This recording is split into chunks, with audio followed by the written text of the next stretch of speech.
So, chapter 4, lecture sample problem. So, start tayo. So, ito yung problem. So, Richard wants to know how much potential energy his cat has when it climbs to the top of the tree near his house. So, the tree is 15 meters high and the cat has a mass of 5 kilograms. So, how much potential energy does the cat have? So, yung tinatanong dito is yung potential energy. So, yung formula is E is equals to mgh. So, yung value ng M is 5 kg, yung gravity is 10 ms, then yung height or kung gaano kataas is 15 meters daw. So, let's solve this. Magiging equals niya is magiging 750 J. So, yan yung formula if yung hinahanap natin is potential energy. So, M is for mass, G is for gravity, yung H is for the height or kung gaano kataas um, yung meters nung cut mula dun sa tree. So, next is, so John has an object suspended in the air. It has a mass of 50 kg and 50 meters above the ground. So, how much work would the object do if it was dropped? So, same formula. Substitute lang natin yung M. Yung value of G is again 10 ms. Then H is 50 meters or 50 m. So kapag minultiply natin, magiging equal siya sa 750 J. Ito yung third naman natin na example. So, Mrs. Jacobs dropped an object from 10 meters. So, she knows it did 50 joules of work. So, ang tanong naman dito is, how much did it weigh? So, yung formula para malalaman natin yung bigat or yung weight ng object, M is equals to E over GH. So, substitute lang natin yung value ng um, joules natin is 50J. Then, over yung G is yung gravity, which is yung 10 ms. Then, yung H natin dito is 10 meters, so magiging 10 m. So, kapag sinolve natin siya, magiging equal siya sa 0.5 kg. So, kapag yung weight yung hinahanap, ayan yung solution na gagamitin. So, ito medyo madami. What is the gravitational potential energy of a 61.2 kg person standing on the roof of a 10-story building? So, if yung 10-story building natin, yung each story niya is merong 2.50 m height relative to the 10th floor for question A. For question B, for 6th floor. And for question C is first floor. So, para masolve natin yung A, gagamit tayo ng GPE, which is yung formula na MGH. So, given um, yung ating mga nakalagay, which is yung M natin, yung mass, which is 61.2 kg, then yung G is yung gravity, which is 10 ms, then yung, um, sabi kasi dito, each story is 2.50 m, so i-multiply natin siya sa 2.50 m or 2.5 m. So, magiging total is 1,500 30 joules. So, yun yung formula natin for A. So, for B naman, same lang naman. Ang nagbago lang is, i-multiply natin yung 2.5 m natin sa 4. Kaya ang naging sagot sa B is 6,120 J. So first C naman, i-multiply natin yung ating age sa 9, which is 9 multiplied by 2.5 M. So ang magiging sagot natin is 13,770 J. So ito yung another problem. Shown is a swinging pendulum of mass 0.3 kg. So, yung positions A to E, meron tayong different height above ground level. So, position A and E are both 1.5 above the ground level, while position B and D, pareho sila na 1 m above ground level, while position C, which is yung nasa gitna, siya naman is 0.5 m above the ground level. So, kailangan natin na i-calculate or i-compute natin yung GPE and yung KE nila dun sa respective position. So, meron tayong um, i-calculate natin yung C. For question B naman, i-calculate natin yung E, while si question C is i-calculate natin si B. So, ito yung formula na sa A natin, which is yung CC yung ika-calculate. So, yung GPE niya is formula MGH. So, yung mass daw is 0.3 kapag ka is-substitute. While yung G is yan, same pa rin, yung 10 ms. Then, imumultiply natin siya dahil si C yung tinatanong, sabi yung position level ni C is 0.5 m above ground. So, 0.5 m yung ilalagay. So, pag kinumpute natin, yung GPE magiging 1.5 joules na yung sagot. So, kapag ka KE naman, ang formula natin dito is yung um, MGH minus MGH. So, um, i-minus lang natin yung MGH ng nauna doon sa um, isang MGH natin, which is yung 0.3 kg. I-multiply natin siya ng 10 ms, then 1.5.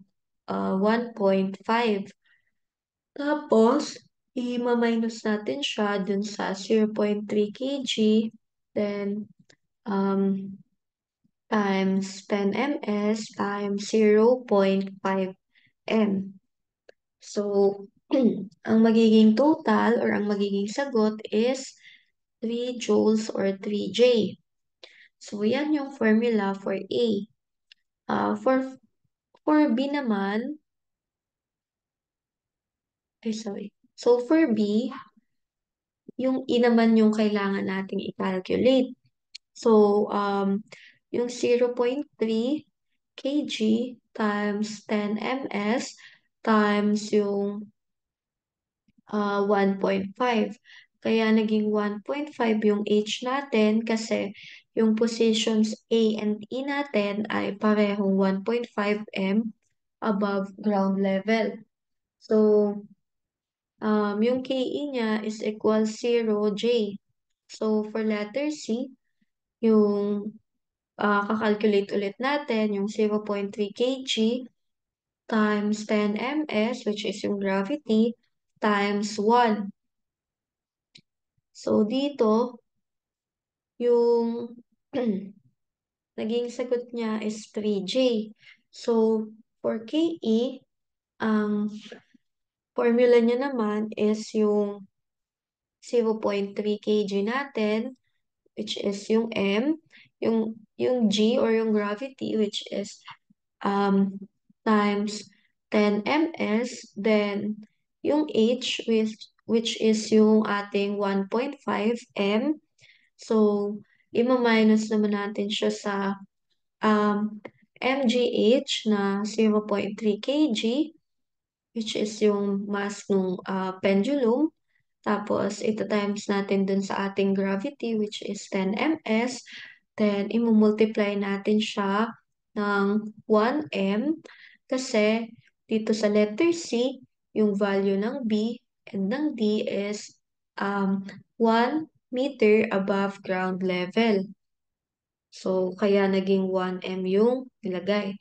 So, pag minus natin yung dalawang yan, magiging sagot is 1.5 joules or 1.5 J.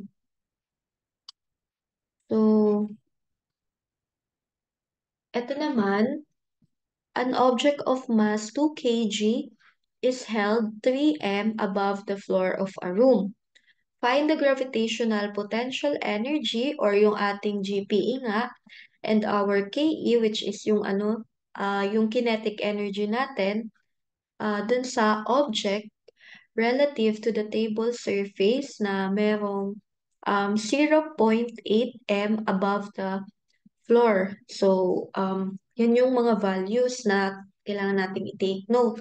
So, dito, to compute for GPE or gravitational potential energy, yung formula pa rin natin is yung mgh. So, yung m natin is yung um, 2 kg, tapos i-multiply natin siya dun sa gravity value natin na 10 ms.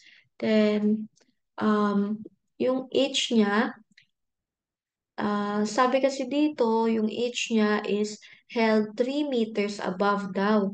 So, lagyan natin yung 3m above, tapos ima-minus natin yung object relative to the table surface, which is yung ating 0.8 m. So, kapag kinalculate natin to or sinolve natin, ang magiging sagot is 44 J.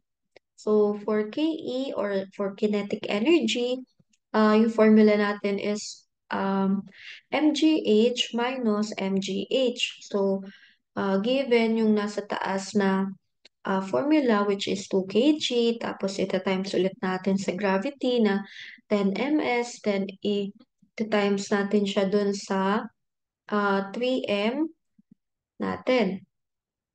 So, um, ima-minus naman natin siya dun sa 0.3 kg times yung gravity na 10 ms, then ita times naman natin siya sa 2.8. Ay, sorry. 2.2 m. So, naging 2.2 m siya kasi ito yung minus natin yung 3m minus 0.8 m. Kaya naging 2.2 m siya. So, kapag minus natin yung mgh minus mgh, magiging sagot natin is 16J. So, ito, kapag nag-calculate tayo ng mechanical advantage or yung MA natin dun sa problem, take note natin yung slope. So, binanggit naman dito yung slope length, which is yung 0.6 m and yung thickness na 0.05. So, pagka sinolve natin siya, yung magiging answer is 12. So, for this one, yung pag-calculate naman natin ng velocity ratio, yung formula is VR is equals yung circumference over yung pitch. So, kung ang circumference natin sa given is 10 cm, then substitute natin siya dito for circumference. Then, yung pitch natin is 0.5 cm, then substitute ulit natin siya doon for pitch. So, pag sinolve natin siya is magiging 20. So, ito naman yung problem natin in relation to two-pulley system. So, makikita natin yung figure dito sa right. So, meron tayong 5 question. So, isolve natin siya. Sorry. So, what is the velocity ratio or yung VR ng pulley system? So, for A, V times R, ipag-multiply lang natin yun. So, ang naging sagot is 2. So, yung question number 2, through what distance must the string at P be pulled to lift the mass 0.2 m? So, yung solution natin is yung V times R times yung D load natin. So, yung VR natin, alam natin na it's equivalent into 2. Then, yung deload natin, so, ang deload natin dito is 0.2 m. So, pag minultiply natin siya is magiging 0.4 m. So, for question C, if the efficiency of the pulley system is 75%, what is its mechanical advantage? So, mechanical advantage or yung MA, ito yung formula natin, yung efficiency multiplied by our VR. So, value for VR is 2. Yung efficiency natin is 0.75 dahil ito yung percentage na binanggit na 75%. So, 0.75. So, kapag minultiply natin, magiging 1.5 yung sagot. So, letter D, what is the force at P required to lift the 3 kg mass slowly? So, ito yon. Ang formula is effort is equals to load over MA. So, kung ang load natin is 30N, yung 1.5 which is yung MA is na-solve natin. Ito yung maging answer dun sa letter C which is 1.5. I-substitute na lang natin. Then after nun is i-solve natin siya. Magiging sagot is magiging 20N. So last is how much work is done on the pulley to lift the 3 kg mass 5M. So, ang formula is W is equals to F effort multiplied by T effort. So, um, to simplify this, yung F effort, ita-times natin dun sa ating VR, then ita-times naman natin siya ulit dun sa D load. So, um, 20N, yung 20N is yung na-compute natin na sa letter D, which is yung sa effort. So, 20N multiplied VR, yung VR, makikita natin siya dun sa letter A na na-compute, which is yung 2. Then, yung load, ita-times natin, 20M. Kasi sabi niya dito, how much work is done on the pulley para malift daw yung 3 kg na bigat na merong 5M. So, ayun, meron tayong 20N multiplied by 2 multiplied by 10M. So, magiging equals to 200J. So, ayun lang yung lecture natin.